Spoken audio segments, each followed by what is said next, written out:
Assalamualaikum warahmatullahi wabarakatuh. Kembali lagi bersama saya Elvi Nurdi Saputra di channel YouTube saya.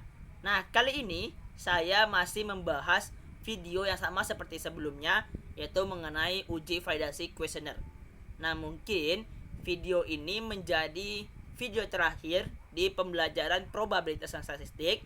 Tetapi teman-teman semuanya tenang saja, mungkin jika saya ada waktu, saya akan upload video-video lainnya di channel YouTube saya. Jadi pantau saja, silahkan bunyikan lonceng, subscribe. Nah, jadi saya akan upload jika ada kesempatan. Nah, uji validasi kuesioner ini itu berbeda dengan video saya sebelumnya. Nah, video saya sebelumnya itu datanya hanya cukup sederhana, yaitu 12 pertanyaan dan 10 subjek. Tetapi kali ini data yang saya gunakan itulah data skripsi dari seorang mahasiswa yang di open source di Google, bisa kalian cari, dan nanti saya akan sertakan link di bawah biar kalian bisa mendownload dan bisa mengujinya bersama-sama dengan saya. Nah, tentu saja biasanya lebih banyak pertanyaannya dan subjeknya juga lebih banyak. Jadi kita harus berhati-hati dalam menguji validasi kuesioner tersebut. Nah, teman-teman sekalian, uji validasi kuesioner itu sangatlah bermanfaat untuk penelitian skripsi kita atau penelitian lainnya. Nah, contohnya saja saya kan dari teknik informatika, itu biasanya skripsinya ada buat program atau penelitian buat program. Nah, program aplikasi itu harus kita berikan kuesioner. Jadi setelah pengguna itu melihat aplikasi kita, menggunakan aplikasi kita, lalu kita akan kasihkan kuesioner. Jadi agar mengetahui hasil dari mereka yang telah gunakan. Nah, tentu pertanyaan dari kuesioner itu harus berkorelasi atau harus nyambung dengan penelitian yang kita sedang lakukan. Nah, jadi kunci validasi kuesioner itu atau kunci dari kuesioner harus berkorelasi atau harus nyambung. Dan pertanyaannya jangan sampai membuat ambigu yang akan merusak validasi kuesioner kita nantinya. Nah, untuk lebih jelasnya mengenai uji validasi kuesioner itu, pengertiannya secara singkat, mungkin kalian bisa cek di sini video saya sebelumnya. Di sana membahas sedikit mengenai apa itu uji validasi kuesioner. Nah, kali ini kita cukup menguji dari data skripsi dari mahasiswa ini saja. Nah, di sini saya telah siapkan yaitu satu skripsi yang mana berjudul minat, pengaruh motivasi dan minat terhadap siswa pada mata Diklat Keselamatan dan Kesehatan Kerja di SMK Negeri 1 Sedayu. Nah, ini dari Universitas Negeri Yogyakarta oleh Mas Aditya Nugroho. Terima kasih Mas Aditya Nugroho yang telah open source skripsinya di Google sehingga kita dapat mengaksesnya, teman-teman. Nah, di sini ada pada halaman 86 di skripsinya dan halaman 11 di PDF-nya. Nah, di skripsinya halaman 86. Nah, ada skor jawaban kuesioner dan soal tes. Jadi ada jawaban kuesioner motivasi belajar. Di sini banyak ada kuesioner juga minat belajar.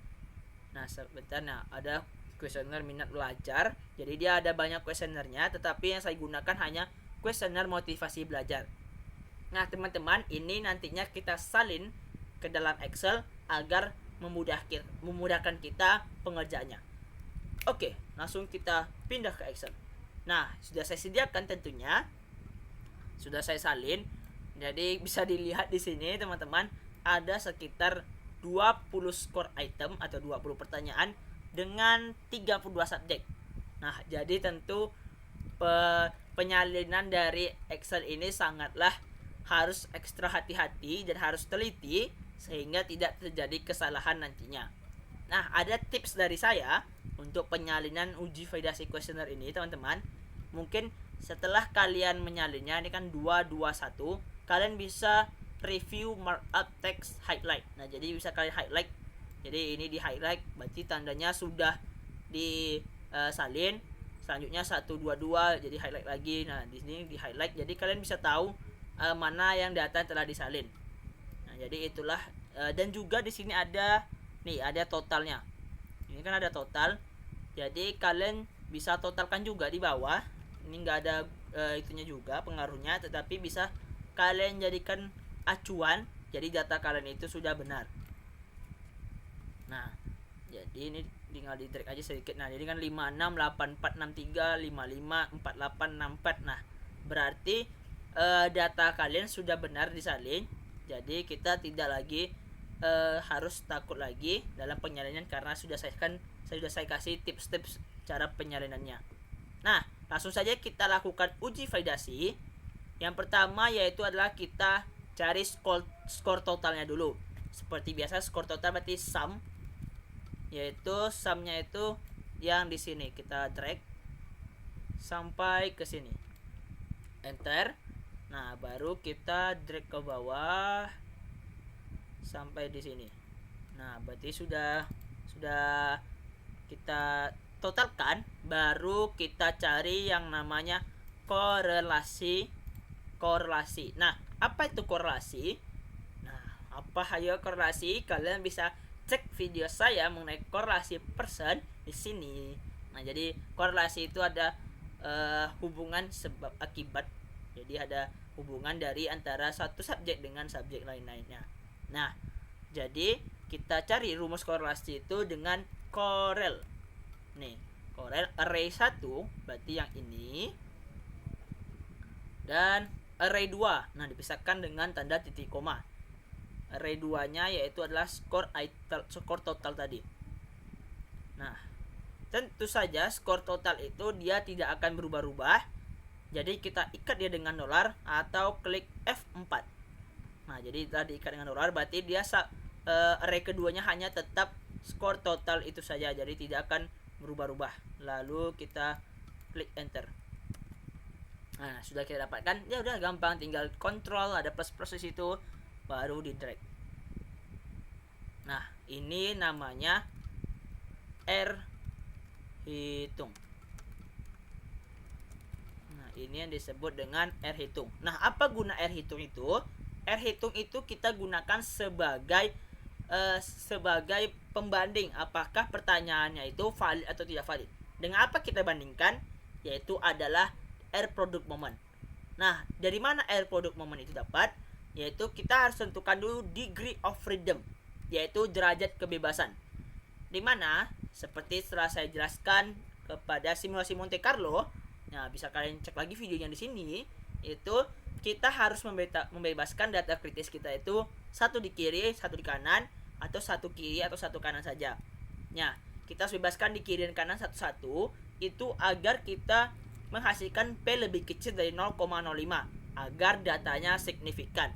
Nah, sehingga kita membuang satu di kiri satu kanan, artinya data kita yang awalnya 32 itu kita bebaskan 2 sehingga menjadi 30. Nah, barulah kita cek di R product moment kita. Nanti saya siapkan juga linknya di bawah. Silahkan dicek. Data N30 itu adalah 0,349. Berarti R product moment kita 0,349. Nah, inilah yang akan kita bandingkan. Nah, apa yang membuat pertanyaan itu valid atau tidak valid? Yaitu dinyatakan valid jika R tabel yang kita miliki, yaitu R product moment, lebih kecil daripada R hitung. Jadi R kecil, lebih kecil pada ini. Berarti pertanyaan itu valid. Artinya bisa kita balikkan bahwa R hitung itu lebih besar daripada R product moment. Nah, tinggal kita cek saja. Jadi 0,54 berarti lebih besar, ini lebih besar, lebih besar, lebih besar. Nah, ini 0,339, sedangkan di sini 0,49. Berarti ini tidak valid. Nah, kita kasih warna ini, dia tidak valid. Nah, di sini 0,3939 berarti dia valid. Nah, 0,348 harusnya dia lebih besar. Ini latihannya lebih kecil. Berarti ini juga tidak valid. Ini valid.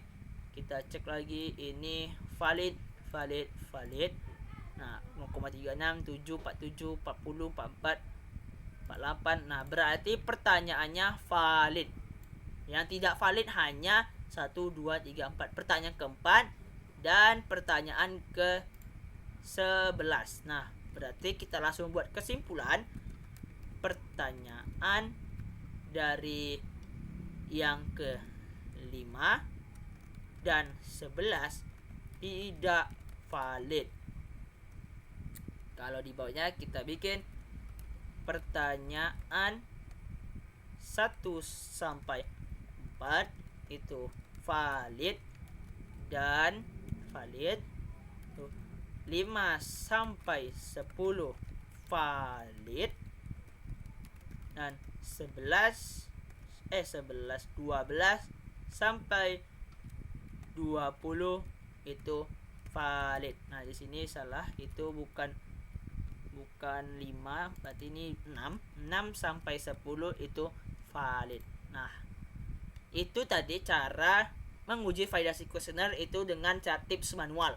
Nah, ada yang tips cepatnya, yaitu langsung dari Excel-nya. Seperti biasa, kita menggunakan yang namanya data analysis. Nih, data analysis. Kalian bisa pergi ke file untuk menghidupkannya. Kalian harus add-ons, ini ada option. Terus ada add-ins. Nih, kalian analysis toolpack-nya kalian cari, lalu kalian klik go, dan analysis toolpack-nya di checklist, lalu klik OK. Nah, nanti akan muncul data analysis. Nah, kalian pilih yang namanya korelasi, karena kita mencari korelasi antara dua subjek tersebut. Nah, input rank, kalian bisa input yang ini. Kalian input semuanya, tetapi skor itemnya tidak usah dimasukkan. Lalu ini sorry, ini dimasukkan, salah. Berarti ini juga dimasukkan, maaf. Ini kita masukkan skor itemnya semuanya. Nah, sampai skor itemnya dimasukkan, baru kita kasih nama di sini kuesioner. Nah, baru kalian klik OK. Nah, itu nanti akan muncul seperti ini. Kalian copy, kalian bandingkan dengan yang telah kalian buat tadi. Nah, kalian bandingkan. Nah, itu kan di kolom 21 mungkin kalian bisa copy, lalu kalian letakkan di sini. Jadi kalian bisa nampak, nah 0,5453 berarti ini sama dengan yang telah kita kerjakan. Berarti ini kita kasih hijau, berarti dia valid. Dan ini kita kasih merah, berarti dia tidak valid. Ini juga kita kasih merah. Nah, itu dia berarti valid, kita kasih hijau.